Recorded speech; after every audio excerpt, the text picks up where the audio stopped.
ஜெயந்திஸ் கிச்சனுக்கு உங்களை அன்புடன் வரவேற்கிறேன். நாம் இன்னைக்கு சாண்ட்விட்ச் வீட்லேயே எப்படி செய்யறதுன்னு பார்க்கலாம் வாங்க. அதுக்கு தேவையான பொருட்கள் என்னன்னு பார்க்கலாம் வாங்க.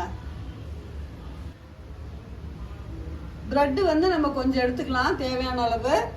புதினா ஒரு கைப்பிடி அளவு கழுவி வச்சிருக்கிறேன். கொத்தமல்லி கீரையும் கழுவி வச்சிருக்கிறேன் ஒரு கைப்பிடி அளவு. வெங்காயம் ஸ்லைஸாக கட் பண்ணி வச்சுக்கலாம். தக்காளி ஒரு 4-5 கட் பண்ணி வச்சுக்கலாம். வெண்ணெய் தேவையான அளவு, கேரட்டு தேவையான அளவு திருவி வச்சுக்கலாம். பூண்டு ஒரு 2 பல்லு, பச்சை மிளகாய் ஒரு 5. நம்ம தக்காளியை இப்போ அரைச்சிக்கலாம். தக்காளியை நல்லா நைஸாக அரைச்சாச்சு. இப்போ இதை கடாயில் கொஞ்சோண்டு ஆயில் விட்டுக்கலாம். தக்காளியை இதுலேயே போட்டுக்கலாம்.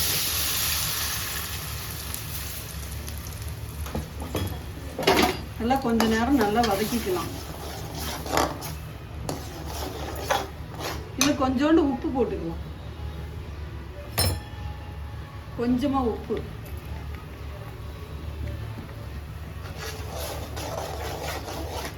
நல்லா இது கெட்டியாக வர வரையும் நல்லா வதக்கிக்கலாம். நல்லா தக்காளி நல்லா கொதி வந்துடுச்சு. இப்போ இதை எடுத்து ஆற வச்சிடலாம். இப்போ கொத்தமல்லி புதினாவும் பச்சை மிளகாய் எல்லாம் போட்டு பேஸ்ட்டாக அரைச்சிக்கலாம். புதினாவும் இதிலே போட்டுக்கலாம். பச்சை மிளகாய் ஒரு 5 பச்சை மிளகாய், பூண்டு 2 பல்லு, இதெல்லாம் போட்டு கொஞ்சம் உப்பு கொஞ்சம் போட்டு, உப்பு 2 கல் போட்டு அரைச்சிக்கலாம். புதினா கொத்தமல்லி பூண்டு எல்லாம் போட்டு அரைச்சாச்சிங்க. பச்சை மிளகாய் எல்லாம் போட்டு இப்போ கொஞ்சம் தண்ணி கொஞ்சம் ஊற்றி அரைச்சிருக்கிறேன். கொஞ்சமாக தண்ணி ஊற்றி ஒரு பிளேட்டில் எடுத்து வச்சுக்கலாம். இப்போ சாண்ட்விட்ச் எப்படி செய்யறதுன்னு பார்க்கலாம் வாங்க. ஒரு ஸ்லைஸ் ப்ரெட்டை எடுத்துக்கிட்டு இதில் அப்ளை பண்ணிக்கலாம் பட்டரை.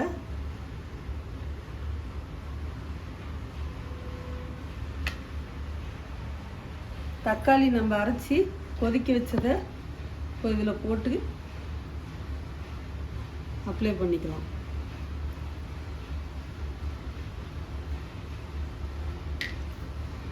வெங்காயம் இதில் அப்படியே வச்சுக்கலாம்.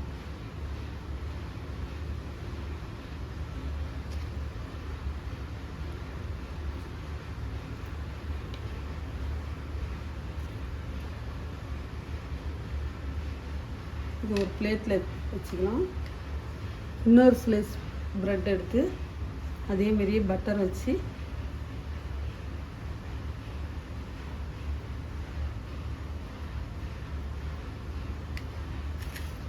புதினா கொத்தமல்லியெல்லாம் அரைச்சி வச்சது இது நம்ம கொதிக்க வைக்க தேவையில்லை. இது அப்படியே பச்சையாகவே போட்டுக்கலாம். இதையும் இப்படி அப்ளை பண்ணிக்கலாம்.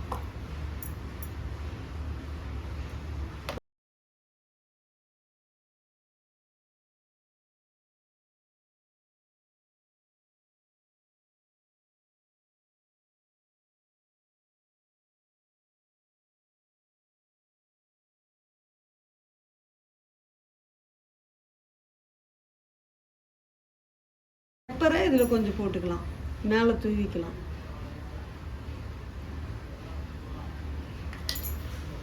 இந்த ப்ரெட்டை ரெண்டையும் ஒன்றா இப்படி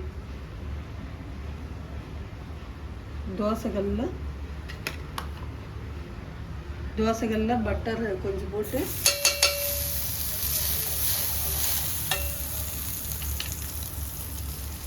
ப்ரெட்டை மேலே வச்சுக்கலாம்.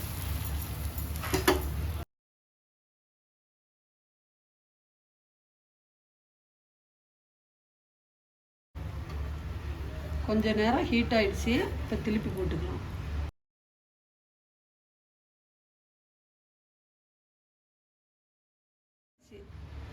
இப்போ ரெடி ஆயிடுச்சு சாண்ட்விட்ச். இப்போ கட் பண்ணிக்கலாம்.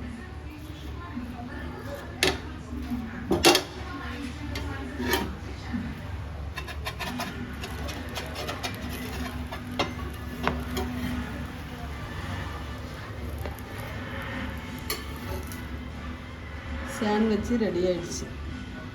சூப்பராக இருக்கும். வீட்டில் அதை ட்ரை பண்ணி பாருங்கள். வீடியோ பிடிச்சிருந்தா லைக் பண்ணுங்கள், ஷேர் பண்ணுங்கள், சப்ஸ்கிரைப் பண்ணுங்கள்.